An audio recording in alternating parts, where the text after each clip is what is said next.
지푸라기 잡는 심정으로 은행을 찾아갔습니다. 추가 대출이 안 될 줄은 알았지만 일단 사정을 말하고 조금이라도 대출을 받아볼 생각이었어요. 번호표를 뽑고 순번이 되자 은행원 앞에 앉았습니다. 안녕하세요, 은행원님. 네, 고객님 반갑습니다. 무엇을 도와드릴까요? 대출 좀 알아보려고요. 신분증이랑 대출 신청서 주시겠어요?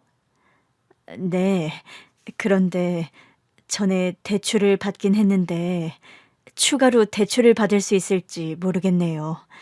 제 남편이 병원에 있어서 병원비가 많이 들거든요.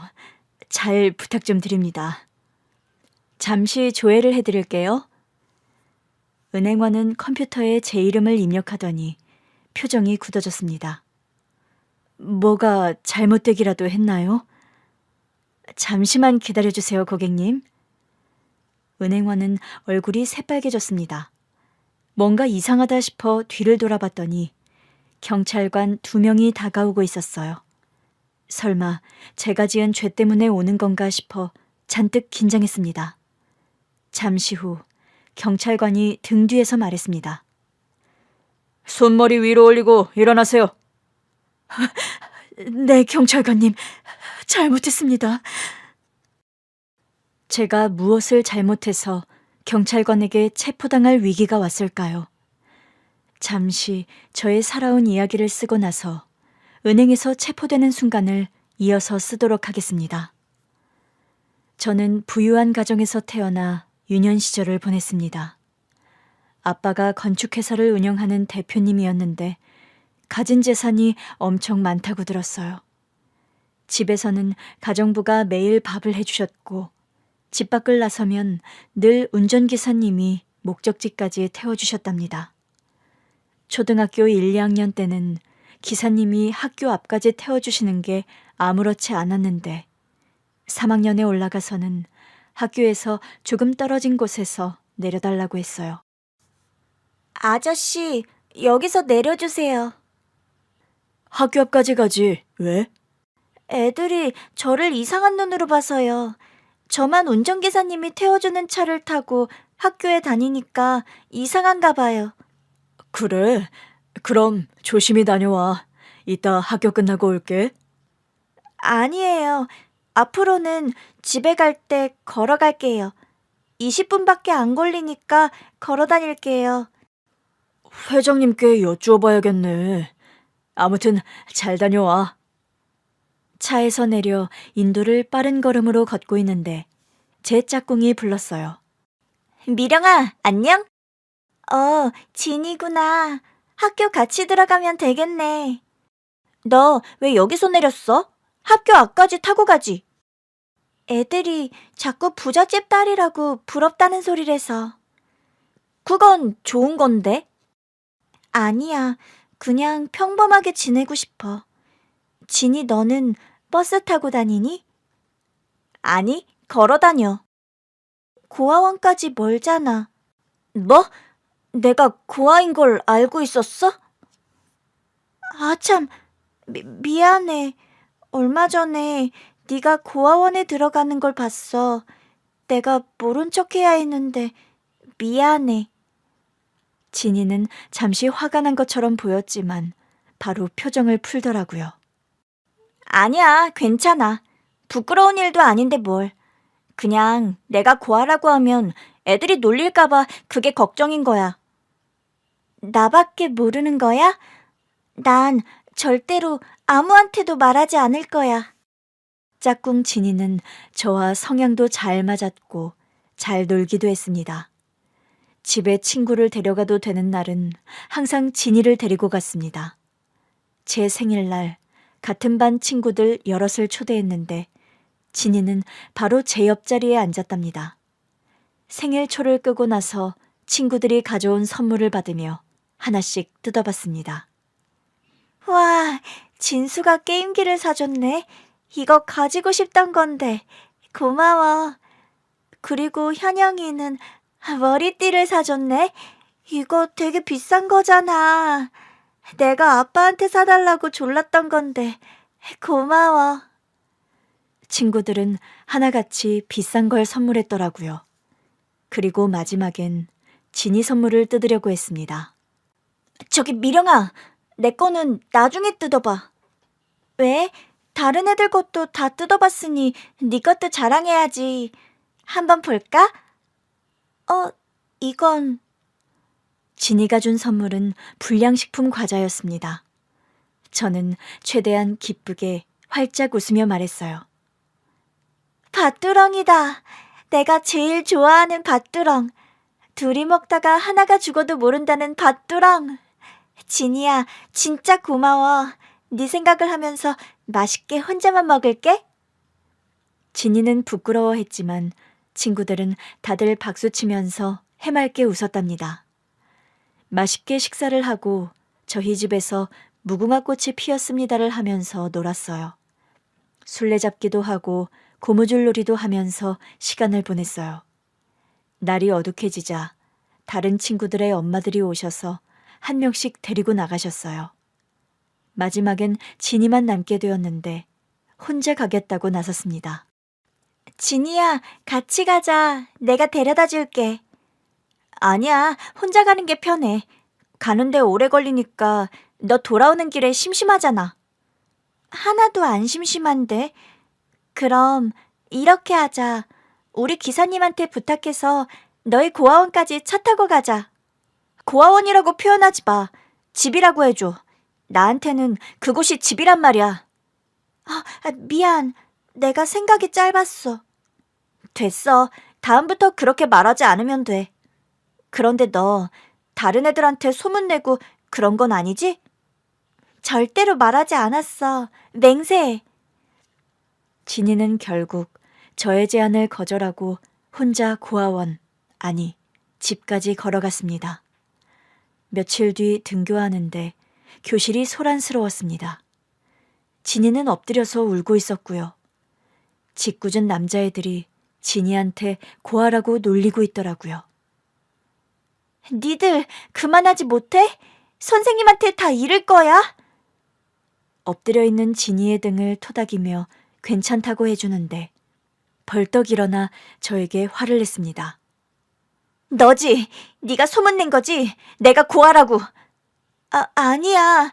난 아무한테도 말하지 않았어. 그런데 애들이 어떻게 알게 된 건데? 너 친구라고 떠들면서 뒤에서는 내 욕하고 다니지? 절대 아니야. 내 절친은 바로 진이 넌데 내가 네 욕을 왜 하겠어. 진이야, 오해야, 오해. 됐거든? 부잣집 딸이랑 친구하는 거 질려버렸거든? 앞으로 학교에서 나한테 아는 척하지 마. 진이야, 너 왜 그래? 나 정말 아무 말도 하지 않았어. 진이는 저의 말을 믿어주지 않았고 고아라는 소문이 난 순간부터 저와 아는 체도 하지 않았습니다. 며칠 뒤에는 선생님께 말씀을 드려서 짝꿍을 바꾸더라고요. 저는 다른 남자애와 짝이 되어서 진희와 몸까지 멀어졌습니다.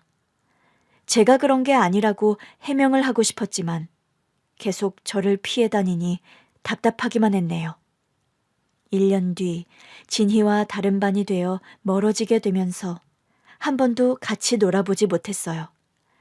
초등학교 때 인연이 그렇게 끝이 나나 싶었는데 진이와 같은 중학교에 들어가 같은 반이 되었어요. 게다가 짝꿍까지 되었답니다. 진이야, 우리 오랜만이다. 그치? 그러네. 내가 아직도 밉니? 아니, 화해할 타이밍을 놓쳐서 서먹했던 거지. 사실 사과할 사람은 네가 아니라 나였어. 네가 소문을 낼 사람이 아니잖아. 이제야 내 진심을 알아주는구나. 사실 너한테 질투도 많이 하고 샘도 많이 났었어. 나는 고아이고 넌 부잣집 딸이라서 많이 부러웠어. 고아라고 소문이 났을 때 괜히 너한테 화를 내고 싶었던 것 같아. 네가 한 짓이 아닌 걸 아는데 괜히 그랬던 것 같아. 미안. 아니야, 우리 둘 다 어릴 때잖아. 친구는 가끔 사이가 안 좋을 수도 있는 거지. 그럼 우리 아무 이상 없이 친구로, 짝꿍으로 잘 지낼 수 있는 거지? 그래, 당연하지. 수년 만에 오해를 풀고 진희와 다시 친하게 잘 지내게 되었습니다. 제가 학원을 다녀서 학교 끝나고 많은 시간을 함께하지 못했지만 그래도 학교 등교할 때 교문 앞에 만나서 들어갔고 수업 시간에 서로 도와주며 공부했고 체육 시간에는 운동은 안 하고 둘이 수다를 떨었답니다.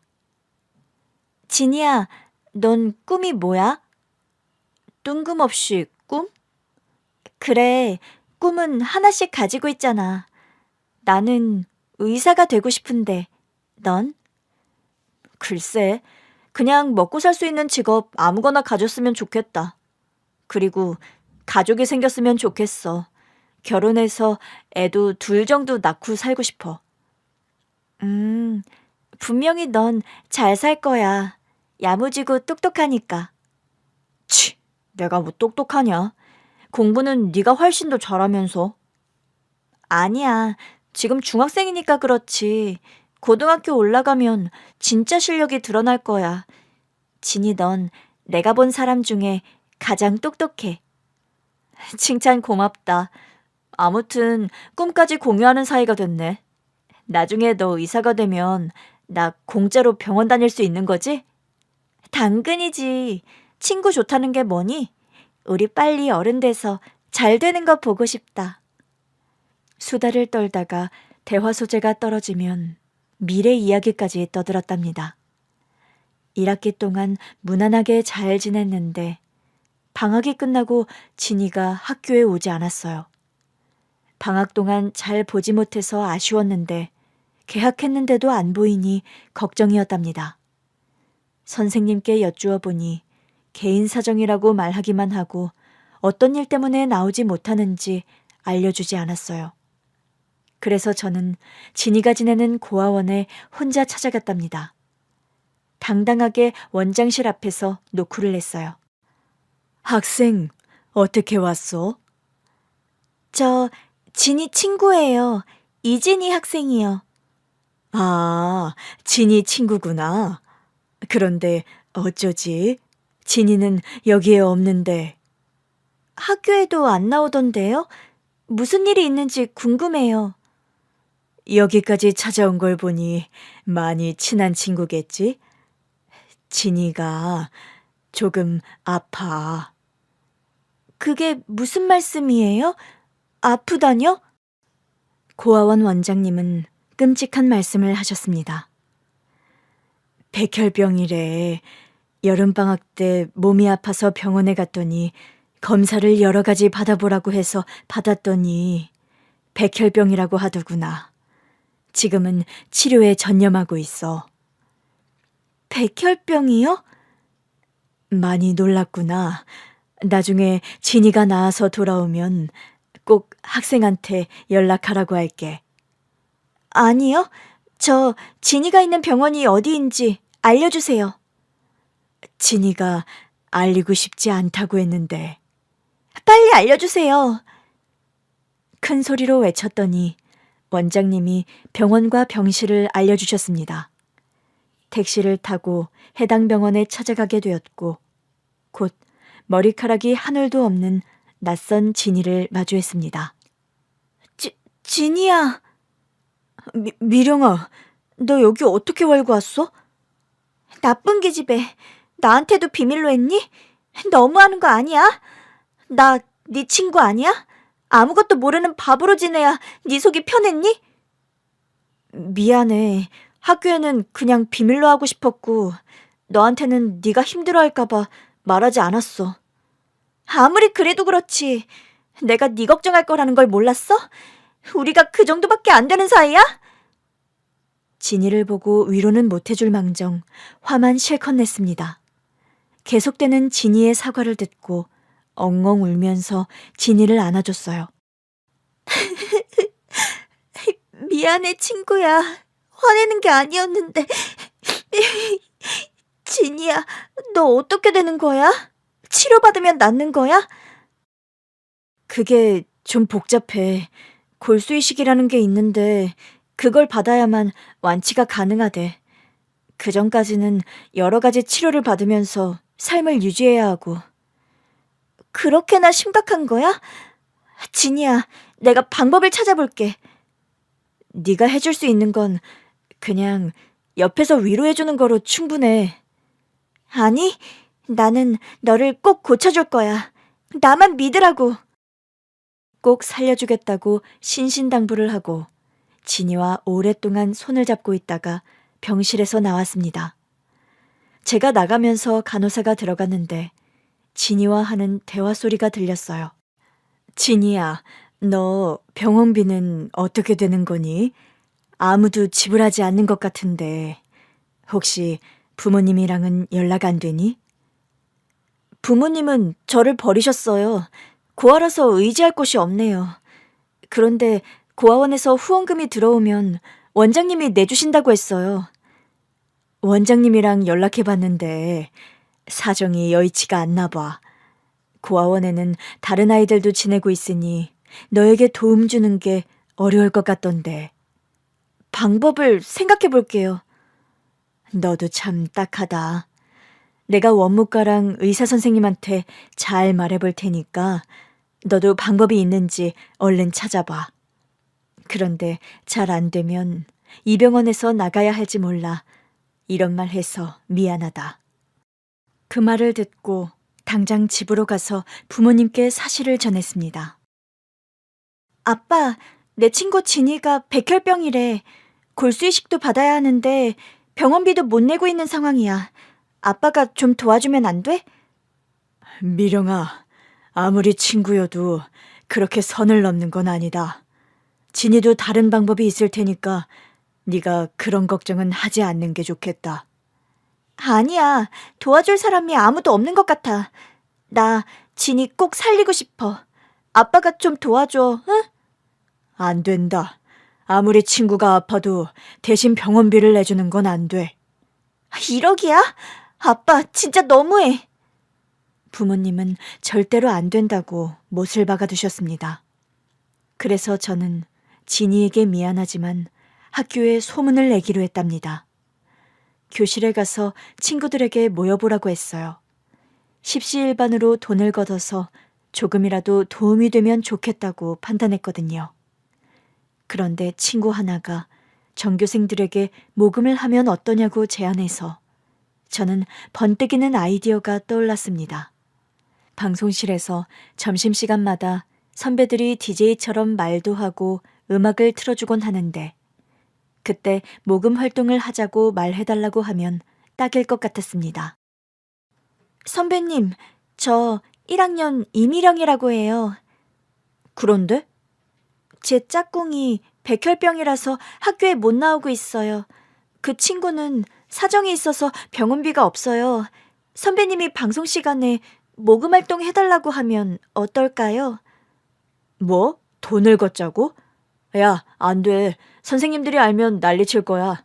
네 친구는 부모님한테 병원비 내달라고 하면 되잖아. 그럴 수가 없어요.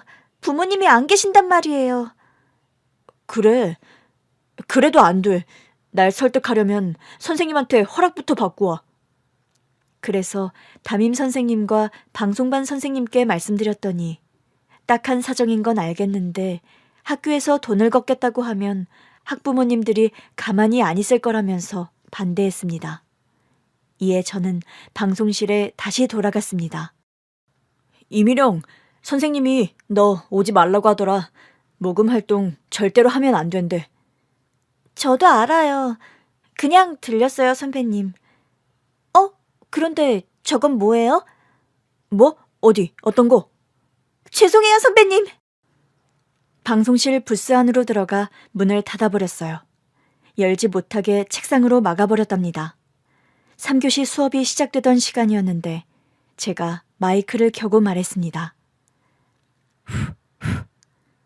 마이크 테스트. 하나, 둘, 하나, 둘.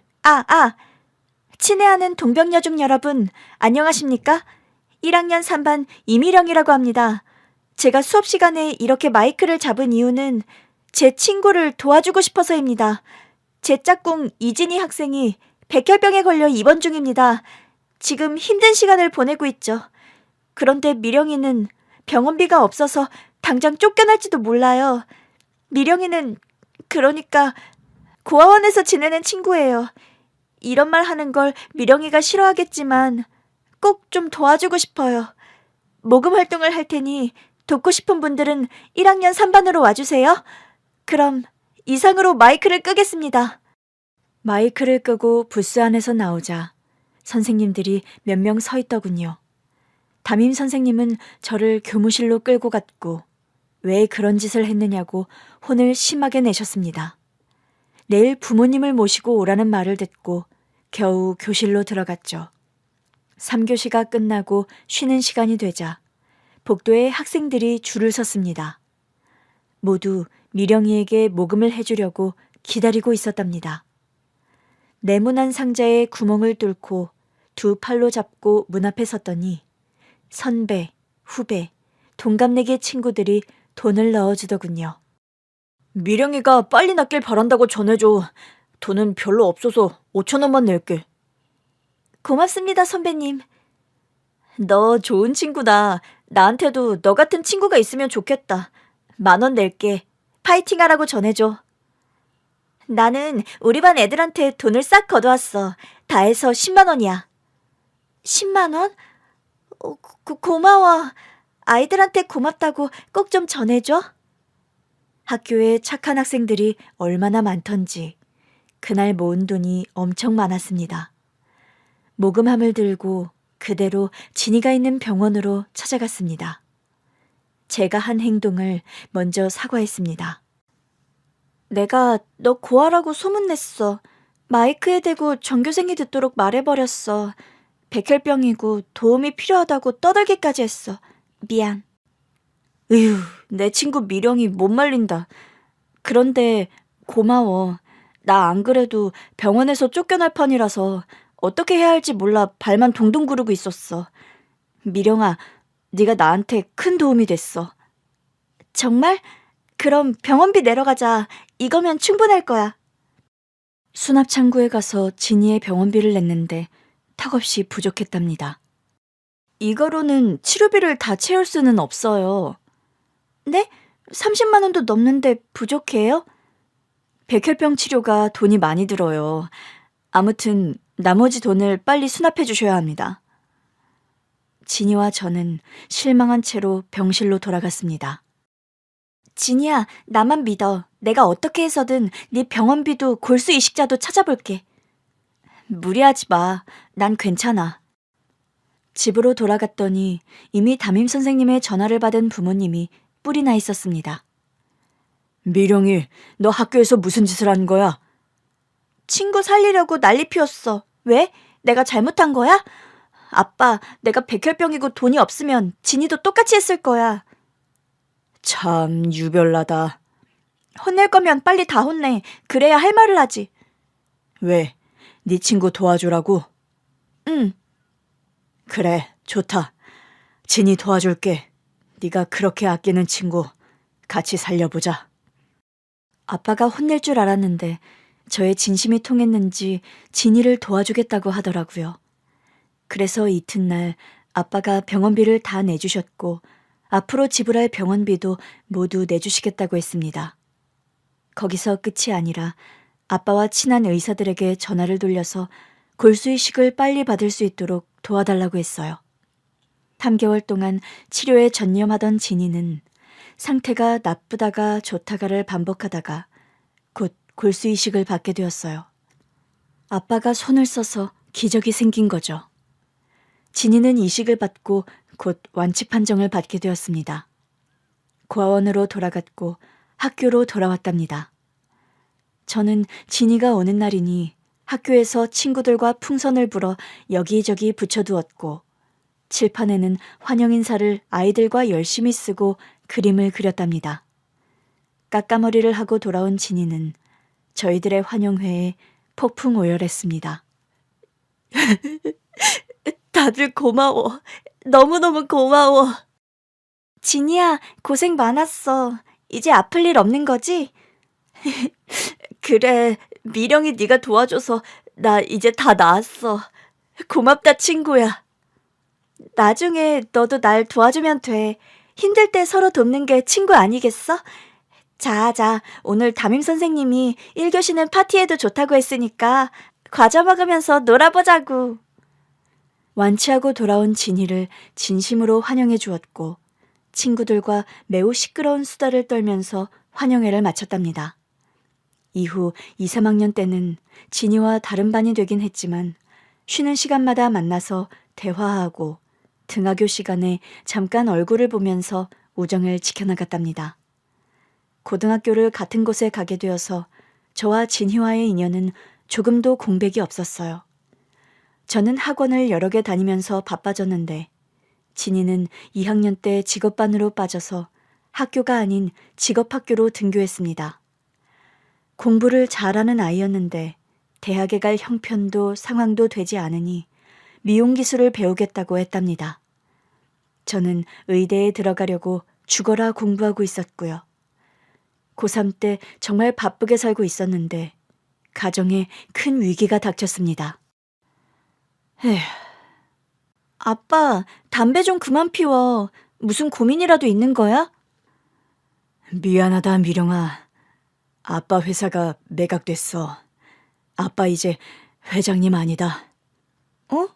그게 무슨 소리야? 아빠가 망했다고. 우리 이제 이 집에서 더는 못 살아. 이사를 해야 할 것 같다. 망했다고? 너 공부하는데 신경 쓸까봐 말을 안 했는데 지난 6개월 동안 회사가 매우 힘들었다. 이젠 남의 회사가 되었고 아빠는 빚을 잔뜩 지게 되었어. 앞으로는 학원도 못 보내주겠네. 그렇게 심각했던 거야? 아빠 엄마 힘든 상황이면 나한테 말을 하지 그랬어. 그런다고 달라지는 게 있겠니? 아무튼 잠시 요란스러울 거다. 이사도 해야 하고 집에 찾아오는 빚쟁이들도 많을 테니 말이야. 아빠의 말씀을 듣고 심각한 걸 알게 되었는데 현실은 상상 이상으로 무시무시했습니다. 집에 있던 가구와 가전을 모조리 팔아버리고 언덕길에 있는 당장 무너질 것 같은 집으로 이사했어요. 아빠가 예고했던 대로 빚쟁이들이 매일같이 찾아왔고요. 어이, 김 회장! 회사 말아먹고 두 다리 뻗고 잠이 오냐? 아니, 이 시간에 찾아오시면 어떡합니까? 돈은 제가 나중에 꼭 갚겠다고 했잖아요. 빚 받으러 오는데 시간을 따지나? 남의 돈 가져다 쓰고 안 갚으면 곤란하지. 내 돈 언제 줄 거야? 지금 당장 없습니다. 제가 빠른 시일 내로 갚을게요. 김 회장, 나 같은 사람이 수십 명이야. 당신 감옥 가기 싫으면 하루빨리 갚는 게 좋을 거야. 알겠어? 빚쟁이들은 하나같이 똑같은 말을 하고 나갔습니다. 아빠 덕분에 돈도 많이 벌었던 사람들이었는데 망하게 되니 이렇게 찾아와서 돈 달라고 난리였답니다. 부모님은 친척분들께 돈을 빌려보겠다고 지방으로 내려가셨고 저는 문을 꼭 잠가놓고 아무도 없는 척하고 공부를 했답니다. 그런데 지방에서 올라오던 부모님은 대교에서 가드레일을 뚫고 바닷가에 차가 빠져버렸답니다. 큰 사고였고 구급대가 빨리 구출했지만 이미 두 분은 돌아가셨어요. 경찰 조사에 따르면 아빠가 일부러 핸들을 튼 것 같다고 하셨어요. 힘든 상황에 부모님이 그렇게 떠나시니 저도 살고 싶은 의지가 사라졌습니다. 장례식장에서 하염없이 울었고 저도 곧 따라가겠다고 소리를 고래고래 질렀답니다. 학교 친구들이 조문하러 왔는데 진이도 와줬습니다. 진이는 사흘 내내 제 옆에서 떨어지지 않았답니다. 미령아, 부모님 잃는다는 게 어떤 감정인지 몰라서 미안하지만 그래도 기운 내. 너 부모님 따라갈 생각하지 마. 너한테는 내가 있잖아. 진이야, 나 이제 부모님 얼굴을 다시는 못 봐. 아니야, 부모님은 늘 네 가슴속에 존재할 거야. 친구야, 지금 나쁜 생각하는 것 같은데 절대로 허튼 짓 할 생각하지 마. 그랬다간 내가 널 가만 안 둘 거야. 네가 날 살렸듯이 나도 옆에서 널 살릴 거라고. 장례식을 치르고 빚쟁이들은 거짓말처럼 사라졌습니다. 상속 포기를 하면 제가 갚을 의무가 없다고 해서 바로 상속 포기를 하고 빚쟁이들이 찾아오지 못하게 했답니다. 고3 때 이 많은 일들을 당하고 나니 공부는 다시 할 수 없었어요. 고시원에 방을 마련해서 지내며 진이가 다니는 직업학교로 빠졌습니다. 미용반은 이미 꽉 차서 배울 수 없어서 전자기술반으로 들어갔습니다. 전선을 연결해서 납땜하는 걸 배웠는데 생각 없이 일하기 딱 좋더라고요. 시간은 금방 흘러 고등학교 졸업하기 전에 반도체 공장에 취직했어요. 진이는 고아원에서 독립하고 대형 미용실에 취직했고요. 1년 동안 일만 주구장창하고 주말에 진이와 맥주 한잔 하는 시간이 유일한 낙이었습니다. 그런데 그런 낙이 이제 떠나버린다고 하더라고요. 미령아, 나 미국으로 유학 가. 우리 고아원에 후원해 주시던 분이 미국에 계시는데 거기서 미용 공부를 더 해보라고 하시네. 좋은 기회라서 가보려고. 유학? 와, 멋지다. 그럼 당연히 가야지. 너 괜찮아? 화 안 났어? 화가 왜 나겠어. 친구가 잘 된다는데 축하를 해줘야 하는 게 당연한 거 아닌가? 아무튼 축하해. 미국 가서 공부 열심히 해서 기술 팍팍 늘려서 돌아와. 그래, 돌아오면 가장 먼저 널 찾을게. 그렇게 진이마저 제 곁을 떠나버려서 혼자 재미없고 퍽퍽한 삶을 살았습니다. 반도체 공장에서 일하며 2년 동안 진이와 연락을 매주 했었는데 공부를 마치고 미국에 남아서 일을 하겠다는 소식을 들었어요. 그래도 전 축하를 해주며 한국에 오면 꼭 보자고 했죠. 세월은 바람같이 흘러갔고 제 나이가 30이 되었습니다. 진이와는 멀리 떨어져 있고 시차도 맞지 않으니 통화를 줄이다가 결국엔 연락이 끊겨버렸답니다. 핸드폰을 여러 번 바꾸며 전화번호도 바뀌어서 안부 문자도 주고받는 게 어려워졌어요. 진이는 추억 속에 묻혀버렸죠. 그리고 공장을 다니는 남자와 사랑에 빠져서 제2의 인생을 살게 되었습니다. 결혼식은 생략하고 혼인신고를 하며 부부의 연을 맺었고 작은 빌라에 신혼집을 차렸답니다. 2년 뒤에는 아들까지 생겼습니다. 자식을 낳고 살아보니 인생의 참 행복이 뭔지 알 것 같았죠. 부모님이 저에게 준 사랑에 비해 부족하긴 하지만 최선을 다해 아들을 키웠습니다. 세월은 또다시 번개처럼 흘러 아들이 10살이 되었고 제 나이는 40대가 되었답니다. 여전히 공장을 다니고 있었고요. 바빠서 아들을 학원으로 돌리는 것이 미안하긴 했지만 쉬는 날에는 캠핑도 다니고 여행도 다니면서 많은 추억을 쌓았습니다. 그런데 아들이 겨울방학에 들어서자 큰 위기가 닥쳤습니다. 남편이 백혈병에 걸렸답니다. 여보, 이걸 어떻게 말해야 할지 모르겠네. 백혈병이래. 당신, 그게 사실이야? 다른 사람하고 차트가 헷갈린 거 아닐까? 병원 2곳에서 검사를 받았는데 맞다고 하네. 이를 어쩌지? 여보, 걱정하지 마. 백혈병 그거 충분히 나을 수 있는 병이야. 그런데 그 병이 생긴 이유가 공장에서 일해서 그런 거 아니야? 모르겠어. 뭐부터 해야 할지 모르겠네. 일단 병원부터 가서 입원하고 자세한 설명을 듣자. 병원에 입원 수속을 받고 의사 선생님 이야기를 들었는데 오랜 치료 기간이 필요할 거라고 말씀하셨습니다. 골수 이식은 추후에 받아야 할지 결정하겠다고 하셨고요. 저희 부부는 앞만 보고 살아왔더니 암보험 하나 들어놓은 게 없더라고요. 생명보험은 들어놓은 게 있지만 그건 지금 필요하지 않았습니다. 회사에 가서 반도체 제작 일을 하면서 백혈병에 걸린 것 같다는 말을 하고 산재를 받으려고 했는데 바로 말 같지 않은 소리 하지 말라면서 저를 쫓아내더라고요.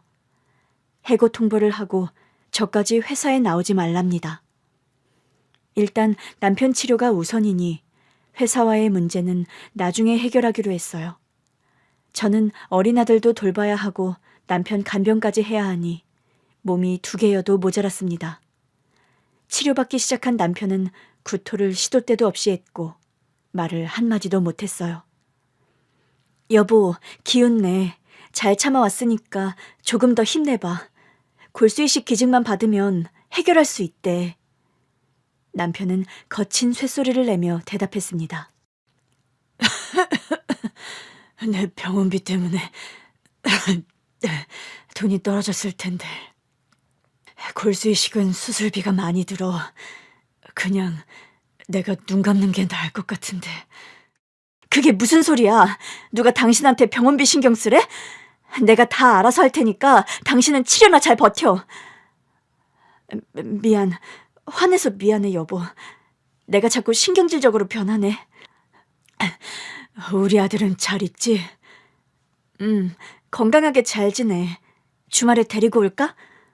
아니, 아픈 모습 보이는 것도 그만하고 싶어. 아직 어린애라서 충격이 심해지기만 할 거야. 여보, 잘 버텨줘. 부탁할게. 곧 기증자가 나타날 테니까 제발 버텨. 그렇게 말은 했지만 골수이식 받을 수 있는 확률은 현저히 낮았습니다. 돈이나 백을 써서 빨리 골수이식 해줄 사람을 찾고 싶었지만 아무것도 없으니 손 놓고 기다려야만 했죠. 그러던 어느 날이었어요. 의사 선생님이 좋은 소식이 있다면서 박수를 치며 웃음을 짓더군요. 골수이식자가 나타났답니다. 익명의 누군가가 검사를 받았고 기증하려고 하는데 남편에게 맞는 골수라고 했어요. 같은 병원에 기증자가 왔다고 하니 참으로 희한한 일이었습니다. 그래도 남편을 살릴 수 있다고 하니 무조건 기뻤습니다. 이제 됐습니다. 수술만 하면 완치될 수 있습니다. 선생님, 진짜 우리 남편을 살릴 수 있는 거죠? 네, 어떤 분이 김영태 환자분을 콕 집어서 골수이식을 하고 싶다고 했어요. 그게 누군가요? 누군지 밝히지 말라고 해서 알려드릴 수는 없습니다.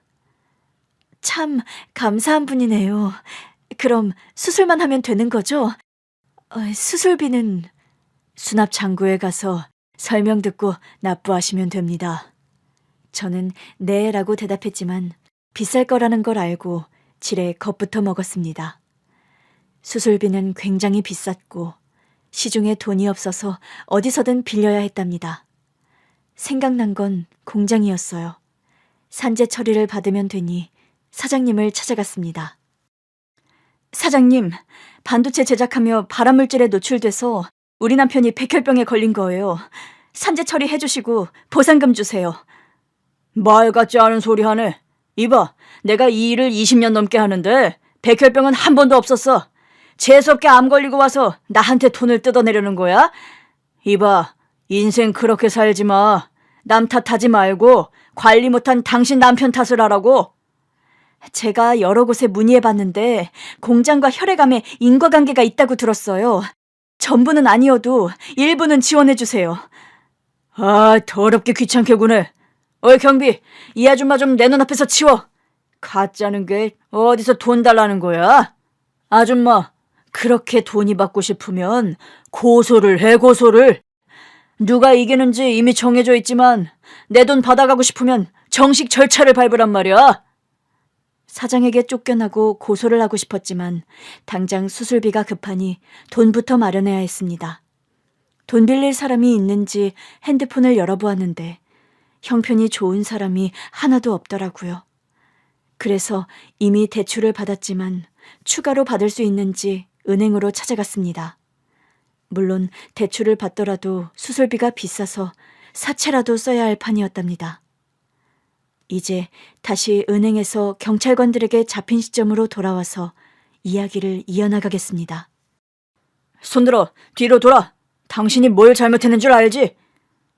네, 제가 얼마 전에 남편 수술비를 벌려고 고액 알바 면접을 봤어요. 그런데 남의 돈을 사기치는 일 같아서 그냥 나와버렸어요. 진짜예요. 아줌마, 무슨 말씀이신지. 아줌마 말고 옆에 있는 저 남자한테 하는 소리입니다. 아줌마는 가만히 앉아 계세요. 이 자식아, 손 들고 뒤로 돌아. 당신을 보이스피싱 사기범으로 긴급 체포한다. 두 손을 들고 뒤로 돌아.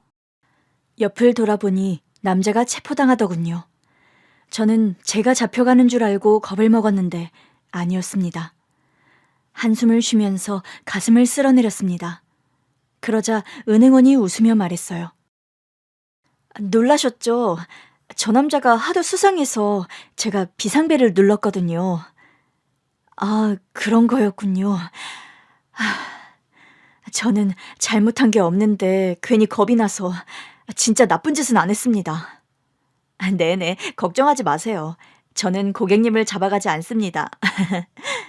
그런데 대출 받으러 오셨다고 했죠? 네, 남편 수술비가 급해서요. 대출 받은 게 있는데 혹시 추가로 받을 수 있을까요? 아니요, 대출은 안 됩니다. 하지만, 네? 다른 계좌에 돈이 있으신데요? 확인 안 해보셨죠? 다른 계좌요? 저 이 계좌 하나뿐인데요. 은행원은 제가 어릴 적 만들었던 옛날 계좌번호를 알려주더군요. 그제야 아 소리를 내고 대답했고 거기에 얼마나 들었는지 물었습니다. 거기에 돈이 있으려나? 얼마나 있나요? 10억이요. 네? 지금 뭐라고 하셨어요? 10억이 얼마 전에 입금되셨네요. 아니, 부루마블도 아니고 갑자기 10억이 어디서 뚝 떨어졌다는 거예요. 뭘 잘못 아시는 것 같은데 다시 확인해 주세요. 이미령 씨 계좌에 10억이 입금되었습니다. 입금자는 이진희 씨고요. 일주일 전에 입금하셨네요. 이 계좌의 통장이랑 체크카드를 새로 만들어 드릴 테니까 바로 사용하시면 되겠습니다. 순간 친구의 이름을 듣고 헉 소리를 냈습니다. 20년 넘게 연락이 안 된 진희가 갑자기 제 계좌에 10억을 입금했다니 너무 놀라서 한참 동안 입을 벌리고 침까지 흘렸답니다. 은행원이 통장과 카드를 건네주었고 그만 다음 고객을 부르겠다며 일어나라고 하더라고요. 멍한 채로 통장 속 진희의 이름을 보았고 10억이라는 숫자를 보며 부들부들 떨었습니다. 연락해서 고맙다고 말이라도 해주고 싶은데 연락처를 모르니 어찌할 바를 모르겠더라고요. 일단 병원에 다시 가서 수납창구에 가 남편의 골수이식 수술비를 결제했습니다. 그리고 그이의 병실로 들어갔습니다. 여보, 괜찮아? 수술 받으면 낫는다니까 잘 버텨야지. 내 걱정은 하지 마. 어떻게 걱정을 안 해. 여보, 그런데 신기한 일이 생겼다? 내 어릴 적 친구가 통장에 돈을 붙여줬어. 연락도 안 되는데 말이야. 나도 알아. 뒤를 돌아봐, 여보. 멈칫하고 뒤를 돌아봤더니 제 친구 진이가 서 있었습니다. 진이야, 너 진짜 내 친구 진이 맞아? 친구야, 너무 늦게 와서 미안해. 이리 와, 안아줄게. 이게 얼마만이야. 강산이 2번이나 지나고 나서야 너를 보내. 나쁜 기집애. 그동안 어떻게 살았어? 울보가 됐네. 그래, 실컷 울어. 나를 위해 울어주는 사람은 미령이 너 하나뿐이다. 우쭈쭈. 내 친구 반가워. 진이의 품에 한참을 울고 10억부터 물었습니다. 너 10억 뭐야? 어디서 그런 큰 돈이 생겨서 입금한 거야? 나 은행 가서 얼마나 많이 놀란 줄 알아? 얼마 전에 한국 들어와서 널 찾으려고 탐정을 고용했어. 남편도 있고 아들도 있더라. 잘 사는 줄 알았는데 남편이 아프다는 소식을 들었어. 그래서 가만히 있을 수가 없었지. 돈은 내가 받았던 걸 돌려주는 거야. 이자까지 쳐서 많이 갚았어. 너희 아빠가 백혈병인 나를 위해 돈도 많이 쓰시고 골수도 백방으로 알아봐 주셔서 무사히 수술 받았잖아. 그래서 나도 똑같이 한 거야. 뭐라고? 10억 말고도 골수까지 네가 알아봐 준 거야? 그 물음에 남편이 대답했습니다. 여보, 골수 기증자가 진희 씨야. 내 골수 이식을 받게 해주려고 진희 씨가 먼저 검사를 받았대.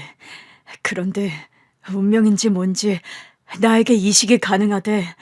이 병원에서 검사를 받고 골수를 기증한 사람이 바로 진희 씨야. 뭐? 골수 기증자가 진희? 너 진짜야? 진희야, 나한테 이렇게까지 해줘도 돼? 골수 기증하는 거 별거 없더만. 그리고 너도 했잖아. 네 남편이 빨리 골수 이식 받게 해주려고 너도 기증했잖아. 그야 그렇지만 어려운 결정을 해줬어. 다행히 네 남편에게 맞는 골수라서 기다릴 필요도 없이 바로 수술 가능하지. 이건 하늘이 도운 거야. 진이야, 그 많은 돈에 골수까지. 그런데 너 미국에서 무슨 일을 했길래 그 많은 돈을 입금해 준 거야? 친구 진이는 미국에서 미용 기술을 배웠고 숱한 노력에 유명한 헤어 디자이너가 되었다고 했어요. 그리고 자기 이름을 건 체인점을 수십 개 열어서 매달 버는 돈이 엄청나다고 하더군요. 고생 끝에 낙이 온다고 열심히 살았더니 복을 받았지. 미용실이 20개쯤 돼. 너 성공했구나. 역시 넌 야무지고 똑똑해. 내 말이 맞았지? 그래, 그때 네가 날 알아봐줬다. 친구야, 너 아니었으면 난 미국에 가보지도 못했을 거야. 이게 모두 다 네 덕이야, 미령아. 그런데 왜 그동안 연락 안 했어? 기집애, 너도 연락 안 했잖아. 농담이고, 미국에 살면서 시련도 좀 있었어. 가정을 꾸렸는데 이혼의 아픔도 겪었고, 미용실 처음 세웠을 때 사기도 당했었어. 복잡하고 우울한 시기도 있었지. 지금이야 다 이겨내고 대단한 사장님이 됐지. 너도 많이 힘들었구나. 이리 와, 내가 안아줄게. 그래, 우리 미령이가 토닥여주면 금방 치유되겠다. 고마워. 진이를 안아주며 물었습니다. 너 다시 미국에 가야 하지? 아쉽게도 그래. 내 사업은 미국에서만 하고 있어서 한국에는 네 얼굴 보러만 와야 할 것 같다. 그런데 네가 와도 되잖아. 남편이랑 아들 데리고 놀러와. 그래, 나도 갈게. 우리 앞으로는 연락 끊기지 말고 평생 보면서 살자. 가끔이라도 좋으니까. 자, 이거 받아. 선물이야. 이건 밭두렁? 이거 오랜만이네. 아직도 이걸 팔아? 내가 이거 구한다고 불량식품 파는 곳을 여러 군데 돌아다녔다? 내가 네 생일 때 선물해줬던 게 생각나네. 그래, 나도 기억해. 그래서 특별히 선물로 준비해봤어. 미령이 네 생각을 하면서 맛있게 먹을게. 고마워. 친구 진이는 미국에서 크게 성공해서 돌아와 제 남편과 저를 구해줬습니다. 얼마 뒤 골수이식을 받은 남편은 점차 회복했고 완치가 되어 퇴원까지 하게 되었답니다. 그리고 조금 더 한국에 머문다는 진이는 다음에 깜짝 놀랄 만한 일을 벌였습니다. 남편과 제가 일했던 공장을 고소했는데 대형 로펌의 변호사들을 고용해서 법정으로 향했답니다. 진단서를 제출하고 남편이 그동안 해왔던 업무와 발암물질에 대해서 연구한 교수까지 불렀답니다. 여러 가지로 분명하게 백혈병이 공장으로부터 생긴 것이 확실한 것 같다며 판사님은 공장 사장에게 보상금을 명령했습니다. 어마어마한 액수였죠. 사장은 아연실색하며 주저앉았고 저와 남편, 진이는 만세를 불렀답니다. 그래서 받은 보상금으로 남편과 아들과 살 근사한 주택을 마련했어요. 또 진이가 준 돈으로 남편과 함께 서점 카페를 운영하기로 했답니다.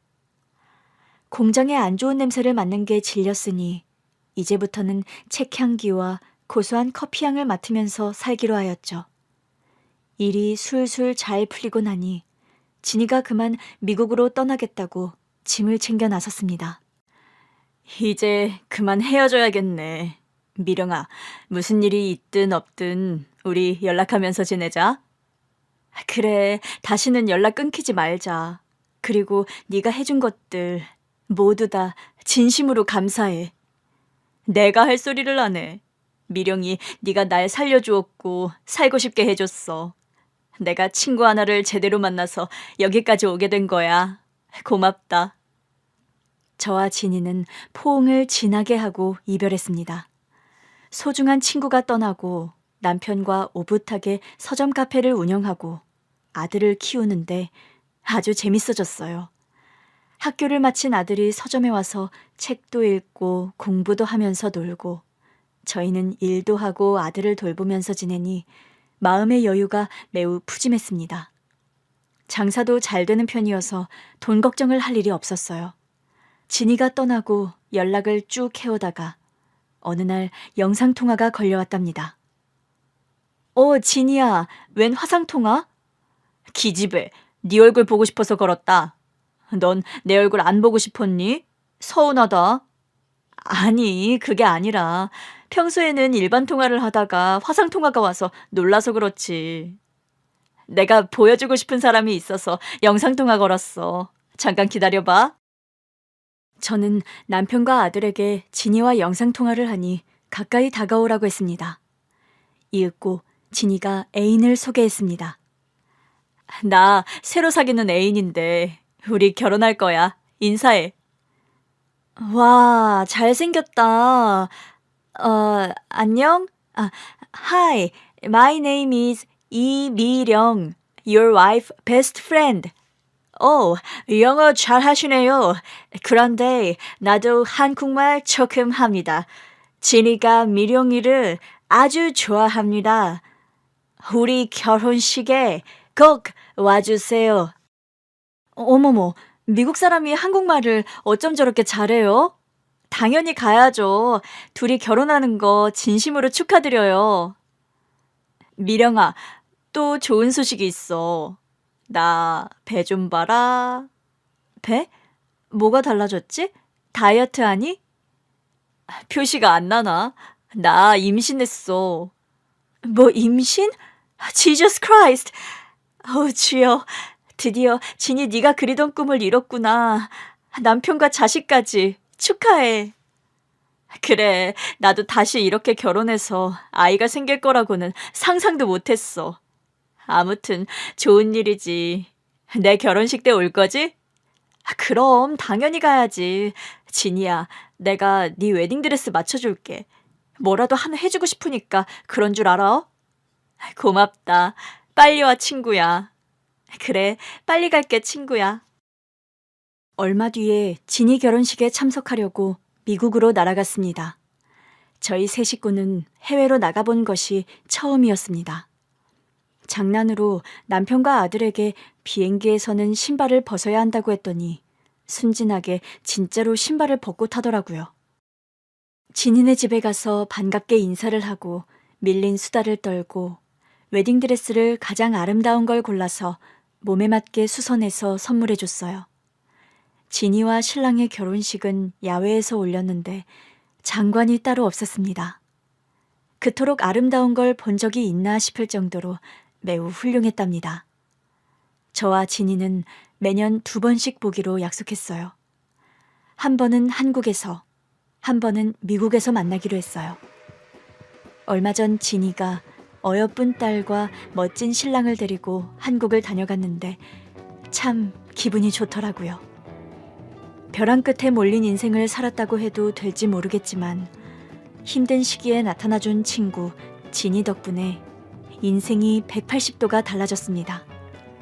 이 인생을 진심으로 감사하게 생각하고 남을 도우면서 평생을 살겠노라 다짐합니다. 그럼 글의 매듭을 짓고 물러가겠습니다. 현재 힘든 일을 겪는 모든 분들께 말씀드립니다. 힘내세요, 여러분.